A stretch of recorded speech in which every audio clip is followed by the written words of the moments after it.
E aí, pessoal de casa, tudo bem com vocês? Eu sou Pedro Rodrigues, locutor de rodeios, e nós estamos começando o programa Rodeio na TV. Você acompanha o programa Rodeio na TV pelo canal 7 da NET na TV Rio Preto, pelo Facebook da TV Rio Preto, pelo YouTube da TV Rio Preto, pelo Instagram da TV Rio Preto e também pelos nossos canais do Rodeio na TV, no YouTube, no Facebook e no Instagram.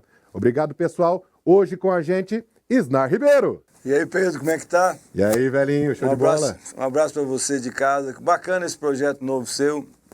É um projeto que eu gosto muito, que a nossa audiência é qualificada e a gente pode chegar na casa sua aí que está assistindo a gente, falar de rodeio, a gente debater, apoiar, criticar, falar mal, falar bem. Eu acho que o rodeio precisa disso, igual todos os segmentos da sociedade, não é? Aqui a gente vai fazer esse programa exatamente para isso. A porteira tá aberta, fala o que quiser, do jeito que pensar, Verdade. Do jeito que a bola vier, você só mete o chute só, Isnar, fica à vontade, viu? É descontraído, igual nasceu o rodeio, né? Igual nasceu o rodeio, igual era antigamente, na época nossa, no princípio, a gente vai voltar com alegria, trazer alegria pro nosso rodeio e talvez tirar um pouco daquele robotizado, né, Isnar? Tirar aquele robotizado do nosso rodeio. O rodeio a gente não pode esquecer que ele nasceu de uma celebração folclórica, da Isso. família sertaneja. Então, você pode estilizar ele, tem influência americana, mas você não pode estilizar muito, você não pode perder o jeitão brasileiro, né? Passar do nosso limite. É. Isnar, começando o nosso jogo de perguntas, eu queria saber um pouco mais sobre o Isnar Ribeiro. Como que foi a infância do Isnar Ribeiro, onde o Isnar Ribeiro cresceu, como que foi essa parte que foi até chegar ao rodeio, até descobrir, putz, eu gosto de rodeio. Cara, eu fui criado em Paulo de Faria, né? E a família da minha mãe é Ribeiro, a família do meu pai é Ribeiro, um de Ribeiro Luz, outro Ribeiro de Castro, enfim. E eu morava em Paulo de Faria, o meu pai professor, minha mãe professora, e eles nunca foram Aí deu errado, você não quis seguir para professor. Eles nunca gostaram dessa coisa western, country, né, que na época. Eles queriam, e eles estavam certos, eles queriam que eu estudasse, etc. Porém, eu tinha mais ou menos 130 primos, que não é que montava, não é que era peão, porque naquela época não tinha. Eu acho que tem o dom do espírito de porco. Tem que ter. E aí, você vê bem, você não tinha um role model. Hoje o cara quer ser um Silvano Alves, quer ser um Adriano Moraes, quer ser um J.B. Mann. Nós não tinha ninguém para seguir. Não tinha os ídolos, o exemplo a se seguir. Era nós mesmos, um olhando para o outro e ver quem que era o mais doente. O cara para montar em boi, ele tem que ser doente mesmo, naquela época, o nosso grande superstar, o super-homem, era o Tião. Tião Procópio. Porque ele começou a montar em touro, em circo. Antigamente o circo tudo parava em Paulo de Faria. Em uma cidade pequenininha, mas o circo parava porque a gente levava o gado, a gente montava e a gente trazia público. O circo só abria. E na sua época, assim, de início, você teve alguma ajuda do Tião? Começaram juntos? Como é que foi esse início? Então, cara, você vê, quando você é primeiro, né? É diferente. Eu até estava contando isso para o Ney Macedo, que está escrevendo um livro justamente sobre isso. Paulo de Faria foi um acaso, mas aconteceu tudo ali. Os 9 títulos mundiais que o Brasil tem, N vezes campeão do mundo, começou em Paulo de Faria. Quando o Sérgio Reis foi lá, ele tinha acabado de fazer o sucesso Coração de Papel, e aí começou a se embrenhar no sertanejo, naquele tempo era muito autêntico, e nos caras, você não ganhava os caras assim, só usando um chapéu, tinha que ser autêntico naquela época. Eu acho que nisso ele trouxe o Djangão para tocar berrante, né, que tinha acabado de lançar a música, o Menino da Porteira, foi em 1980, foi esses dias.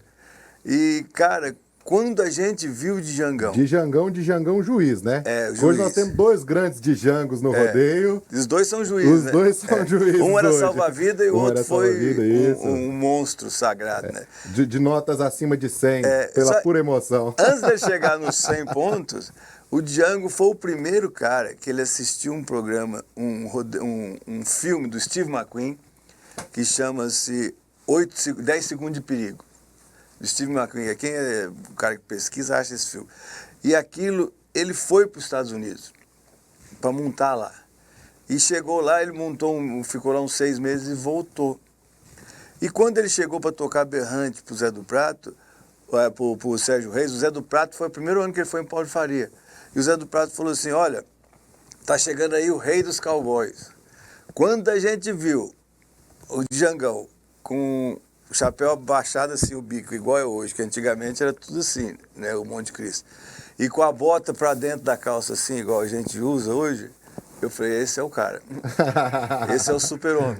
Só pro pessoal ver, nós vamos pegar um pedacinho de uma foto do Djangão, a gente vai colocar aí pra vocês. Quem não conhece o Djangão... Nessa época, 1980. Esse aí é o Djangão, galera. Aí, cara, ele falou, o Tião chegou do lado dele e falou assim, cara, o meu fraco é montar em touro. Você me ensina? Porque até então, naquele tempo, montava com as duas mãos, na barrigueira, sorfete.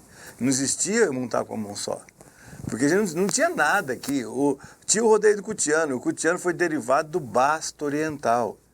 Pode entrar no Google aí, o basto oriental, que era o jeito de montar. Depois, na década de 70, 76, 77, que inventaram o rodeio texano brasileiro, que fez os caras esporear. Mas o Cutiano não foi feito para aquilo. Então, não tinha nada de Estados Unidos. Não sabia nem se vestir de chapéu, música cana, ninguém sabia que existia isso.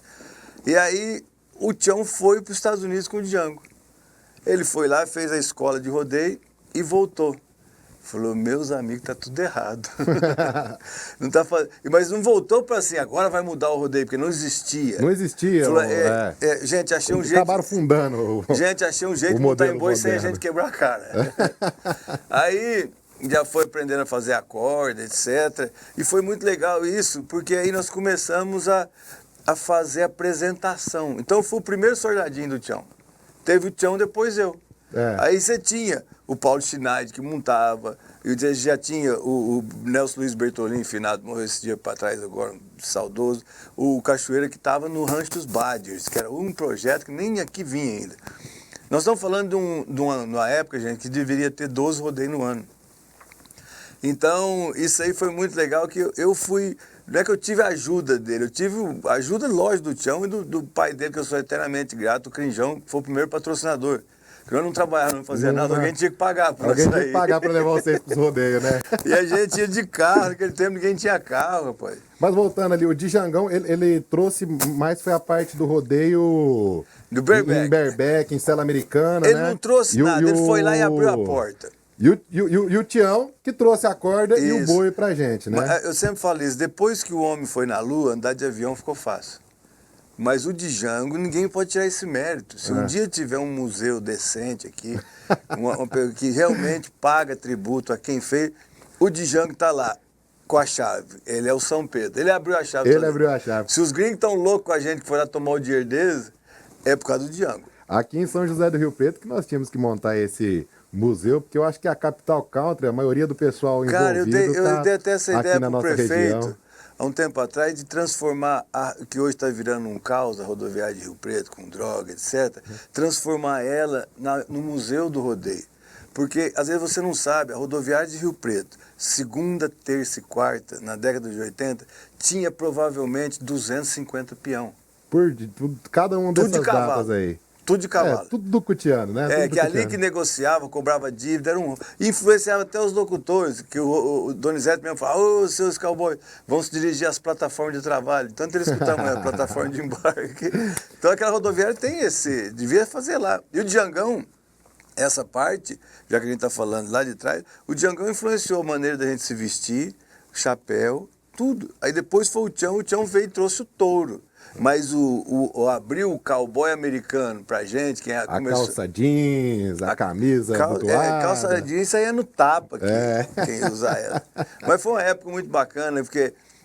só que a gente, por usar chapéu americano, calça, naquela época saiu um boato que peão de boi não precisava de prêmio. Aí, porque a maioria tinha fazendeiro, tinha algum pouquinho de condição melhor um pouco. Então, em muitos lugares, o prêmio de boi estava escrito a combinar.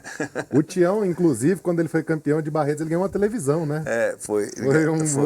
Mas era enquanto muito... o Cutiano ganhou uma fortuna em dinheiro, o Tião Mas ganhou era uma muito televisão. difícil, gente, porque imaginem vocês, os animais, eles não tinham breto, os animais se formavam atrás, tudo em fila, os cavalos eram acostumados, fulano de tal e tal, lá o cabresto puxava. Como você vai formar um boi? Não tem jeito, Então, né? a gente para durar 6 montarias de touro, para soltar 6 naquela época, soltava 35 montarias de cavalo, que puxava no laço, você vem trazendo um touro, eles birravam todo mundo de junto. E o cara que não conhece a força de um boi, não é fácil não, meu amigo. Um boi, ele leva o que quiser no Não, peito. se Aquilo hoje, tem com força toda a demais. indumentária que tem, para não causar maus tratos para ele, para não causar nenhum estresse para ele vai indo, as coisas vão se encaixando, né?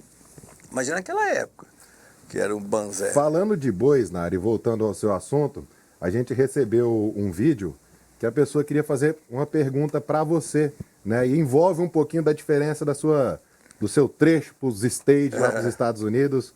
Quem não sabe, o nosso Isnar Ribeiro foi o primeiro peão de boi a ser campeão nos Estados Unidos. Tem uma perguntinha para o Isnar aí, Não, roda foi aí. o Tião, no Texas eu fui o primeiro, né? Quem falou foi o Adriano Moraes, É isso. no livro dele.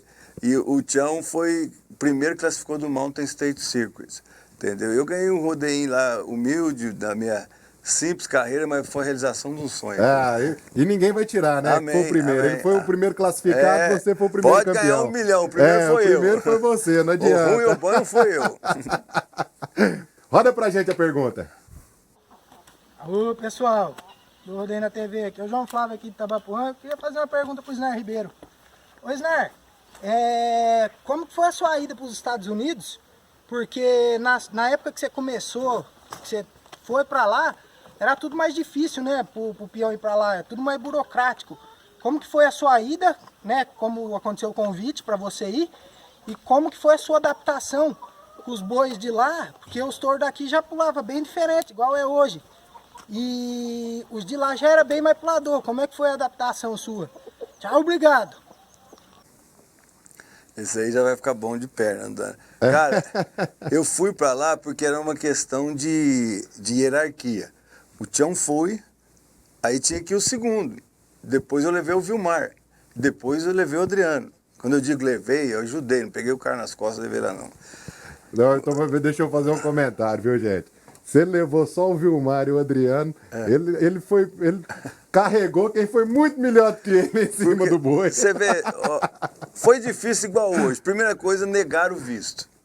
Aí o seu Macari, que fazia negócio de cavalo, importava, conhecia o pessoal do Ministério da Agricultura americano, interviu e nós conseguimos visto, fomos para lá. E eu cheguei lá, cara, eu fiquei traumatizado. Que eu nunca fui, eu sempre fui um cara que eu botei na cabeça que eu quero fazer, eu vou fazer. As condições e as dificuldades, depois eu vou ver. E eu nunca menti que eu não fui um cara que tinha um super talento para montar em boi. Eu adorava aquilo lá, adorava. Tanto é que eu fiquei hoje bom no que eu faço, tentando descobrir o que o cara faz. E eu cheguei lá, antigamente, igual eu disse para você, não tinha os bretos. O Valtinho Pereira da Verde e Amarelo ficou famoso que os touros dele formavam.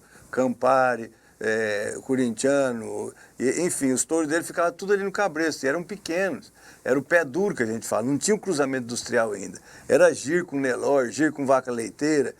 Era o que tivesse, né? Bom, pra você ter noção, o curral é o inverso de hoje, um curral de touro daquela época, que ia dar uma média de 18 arroba, 19 arroba, eram médios. E naquela época o curral americano estava 32 arroba.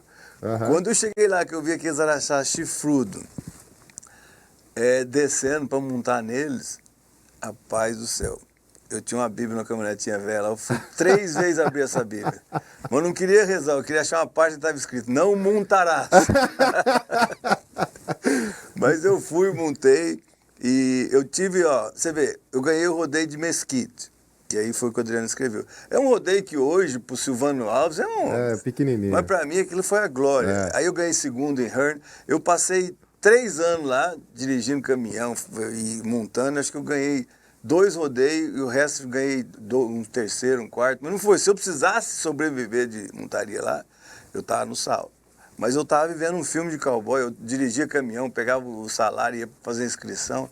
E assim eu fui. Então essa adaptação que ele me perguntou, não teve, porque quando eu fui para lá, era totalmente diferente. Quer dizer, você tinha que adaptar tudo, a corda, a espora. A corda era americana, não é essa nossa hoje, era igual eles montavam. Era muito montavam. mais fina a corda antigamente. Não, né? ela vinha do lado certo, né? É a mesma coisa de você apertar um cavalo a barrigueira que você vai andar do outro lado. Entendeu? Aqui era desse lado. Mas enfim, foi um movimento muito legal e parece brincadeira, a mesma dificuldade que os meninos têm hoje de conseguir visto, etc. Também passamos Até naquela hoje época. isso não mudou nada. Tá aí, mas ó, boi é boi, os filhos de uma vaca é tudo filho de uma vaca, compadre. De qualquer maneira eles vão tentar derrubar, isso que eu aprendi. Pessoal, nós vamos dar uma pausinha para um apoio cultural. Já já a gente volta com Isnar Ribeiro. Estamos apresentando o Rodeio na TV com Pedro Rodrigues.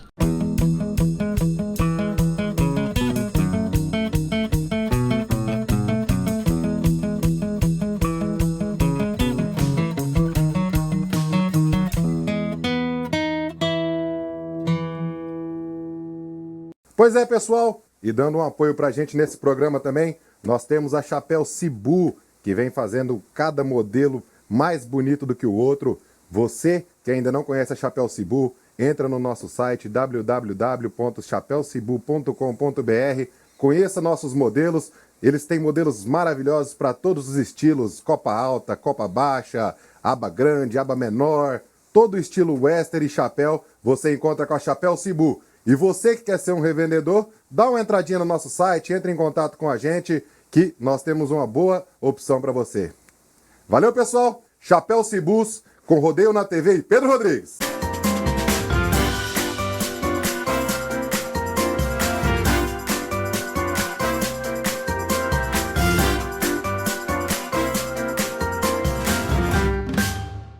Voltamos a apresentar Rodeio na TV com Pedro Rodrigues. Pois é, pessoal de casa, estamos de volta. Isnar, nós temos mais uma pergunta para você. Existe um outro pessoal que mandou uma pergunta para você.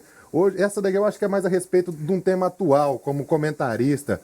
Roda lá qual que é a pergunta para ele. Olá, galera do programa Rodeio na TV, aqui é o Maicon Douglas, de Unai, Minas Gerais, comentarista de rodeio. Isnar Ribeiro, tem uma pergunta para você. Qual foi o motivo assim, que te levou a virar comentarista de rodeio e como foi essa adaptação de montar para comentar? Um abraço para você, meu irmão, e a todos do programa. Bom, o lance de acabar de montar e comentar, ou acaba de montar, vai domar cavalo, vai dirigir caminhão, vai casar com mulher rica, uma coisa tem que fazer. Só que no meu caso foi o seguinte, o comentário no Brasil, ele custou entrar.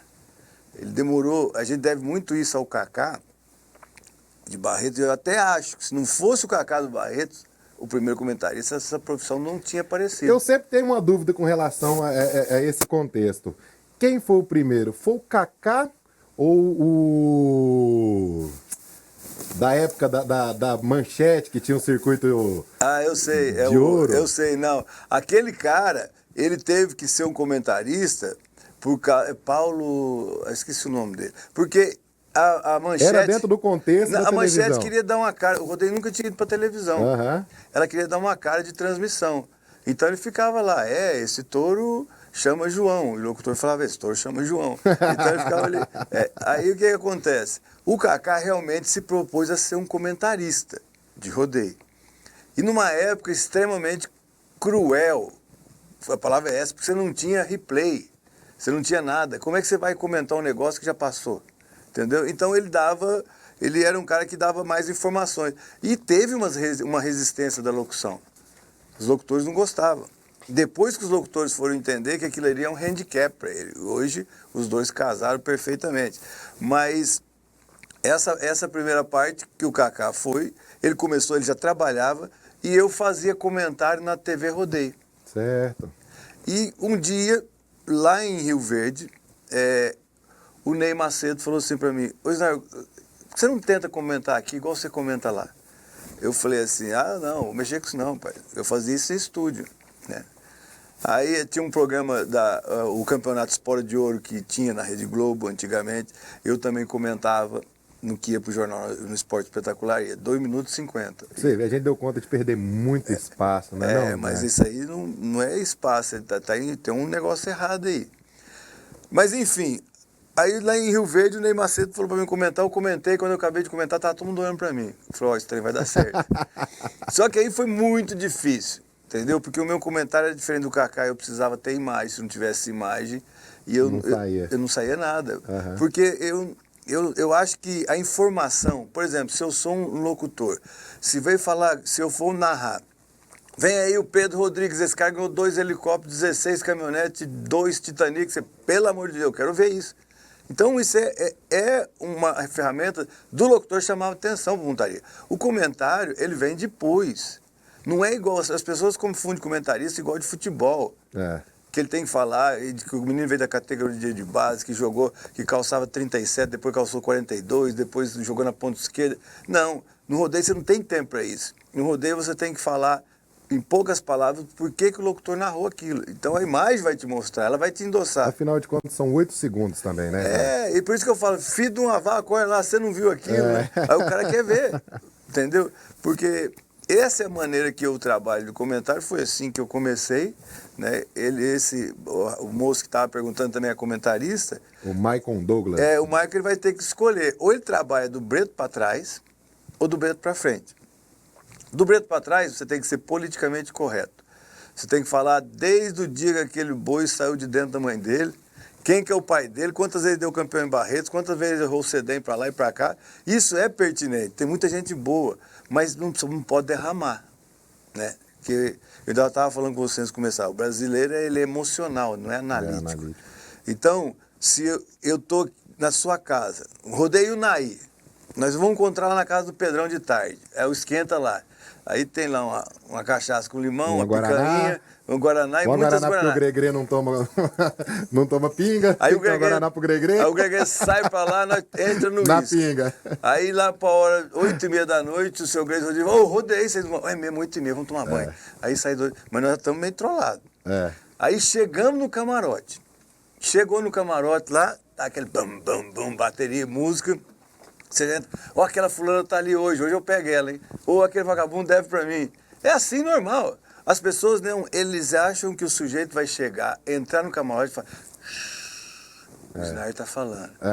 Esse boi, o Paulo Emílio comprou, rodou 8 vezes, o Paulo Mulato acertou o CDM dele, deu 46. Gente, o Paulo Emílio falou Paulo Emílio, todo mundo já sabe quem que ele é. Que vai acontecer. É o bambam do negócio. Já sabe, isso mesmo. Então, deixa o locutor vender. Aí depois, esse touro do Paulo Emílio, que é bom pra caramba, olha o que ele fez.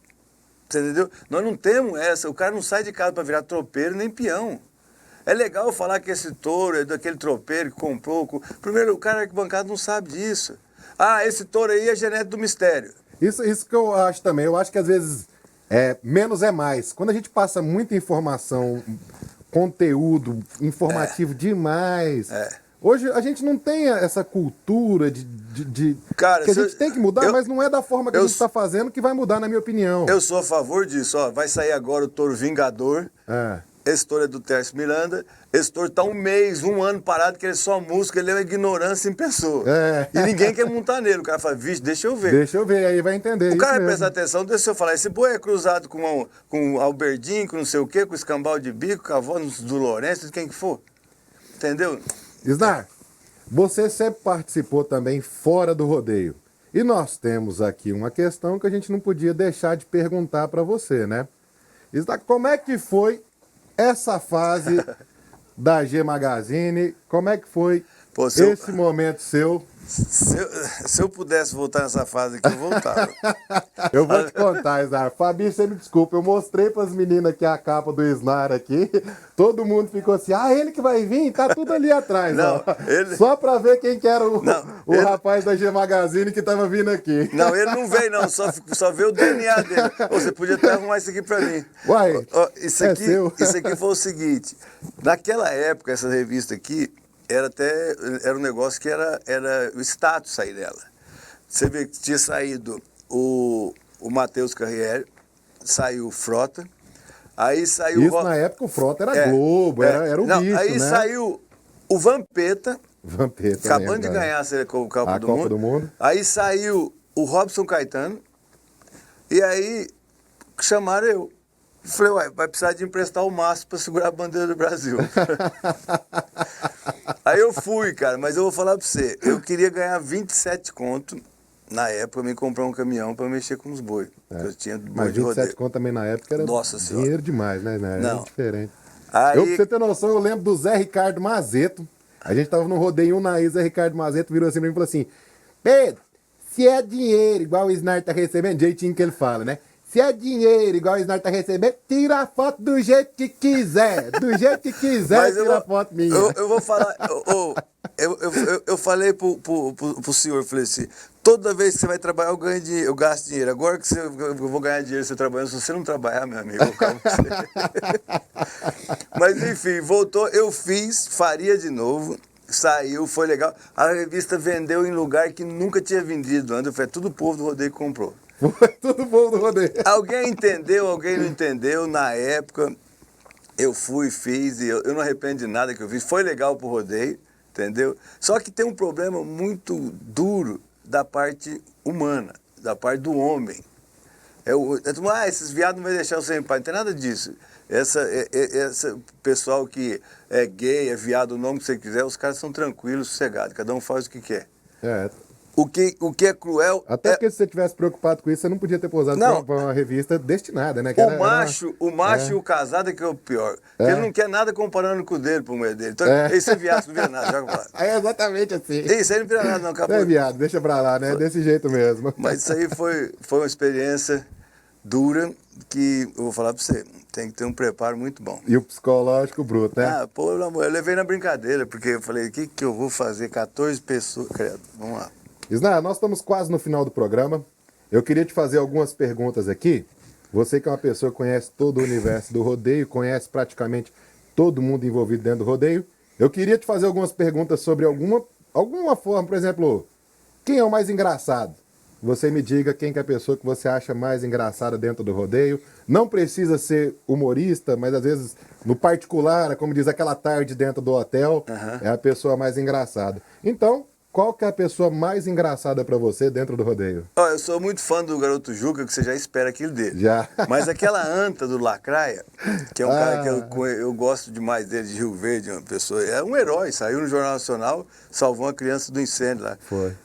E não sei por que cargas d'água ele não fez o show de... Não tinha quem fazer o show de moto do Jack Road, lá na Cacilândia, aliás, em Costa Rica. E o Lacraia falou, eu faço.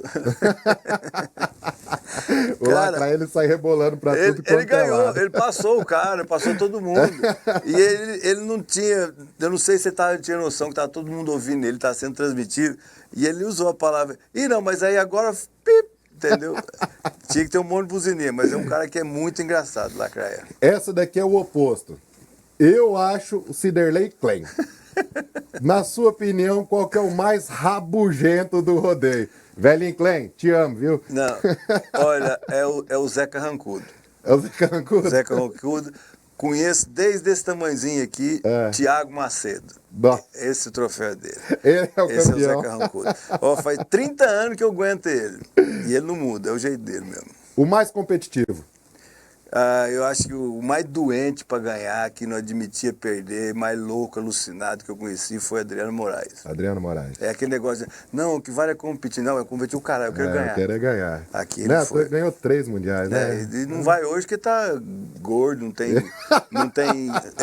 tem físico, senão ia, viu? Senão ia. Ai. Hoje, no rodeio, a polêmica. Qual que é o que mais agrega valor ao rodeio? Não como artista, mas que você acha que acaba ajudando, agregando mais hoje o rodeio a crescer e destacar no nosso Brasil? Eu acho que aí é duro você pegar porque se você falar, nós temos aí 4 ou 5 locutores que agregam. Eles trabalharam muito fazer aquele nome. Então ele tem aquele público cativo dele que vai lá. E talvez esse seja um dos grandes erros nossos. Aquele público cativo, ele, às vezes não avisaram para ele o que ia ser técnico. Ele, sabe, ele quer ir lá se divertir, ele gosta daquilo que o cara contava. Um exemplo que eu acho um absurdo, deram um nome para o Almir Câmara de técnico. Ele não é técnico, ele é um excelente locutor, ele é um entertainer. Você dá um microfone para ele, tira o técnico, ele faz todo mundo se divertir. Ele se especializou, falou, vou mostrar para vocês a montaria do jeito que ela é. Outro já se especializou de uma maneira de, entendeu? Cada um teve o seu personagem. Então eu acho que a locução deve, o rodeio brasileiro deve muito a ela, que agregou valor, que não queira a gente tirar isso. Foram os primeiros locutores, Zé do Prato, que chamaram a atenção da mídia, desde do Zé Ribeiro, Donizete, Asa Branca, e aí vem a lista, Barra Mansa até hoje, seu pai, entendeu? E todos eles. Isso aí eles agregaram muito. Então seria cruel você falar que um agrega, porque tem semana que tem 20, 30 rodeios na semana, então como que um só? Um só agrega. Entendeu? Com certeza. Snar, obrigado por ter participado aqui com a gente. Valeu. Snar Ribeiro, pessoal, esse foi o programa Rodeio na TV. Será transmitida toda quarta-feira às 7h30 da noite pela TV Rio Preto, pelo canal no Facebook, pelo canal do Rodeio na TV, também no Facebook, no YouTube e pelo site da TV Rio Preto. Obrigado, Snar. Se Deus quiser, estaremos na próxima aí juntos mais uma vez, viu? Falou, irmão. Obrigado a você que assistiu e gostou da nossa conversa. Isso é um projeto muito bacana e tomara Deus que decole altos voos para ter muita gente sentada nesse banco aqui conversando. Amém. E essa aqui eu vou pedir a produção levar de presente. Vou pôr lá na cabeceira da cama, que aí, amor, você olha pra essa foto aqui e fala o que sobrou pra mim. Lembra? Não faz isso, não. Obrigado, pessoal. Até semana que vem. Tchau, tchau.